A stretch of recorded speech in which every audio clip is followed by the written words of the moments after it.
Sa loob ng 5 taon na nagsama tayo, hindi lang yun. Magmula nung bata ka, nung 11 years old ka, Miss Amy, ang tawag ko noon. Now, Honorable Senator Amy Marcos. Alam mo, Senadora, hindi ako dapat magsalita.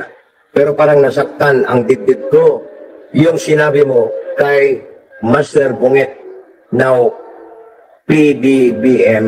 Hindi ko kalain na sisirain mo yung kapatid mo. Oh, yan pa lang ha.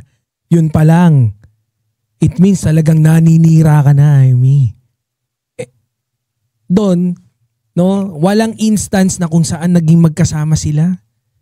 Na habang kasal si PBBM, kasama niya ni PBBM si FL Liza, etong si Amy, si Manotok, walang instance na magkasama sila sa iisang bubong na isa yung tirahan nila.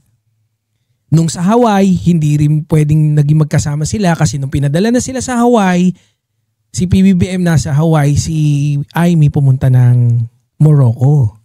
And then afterwards, etong si Amy, nung umuwi na sila noong 1991 sa Pinas, magkaibang buwan lang, December si PBBM, November, si Amy November, November si Senate, si PBBM, December si Bongbong.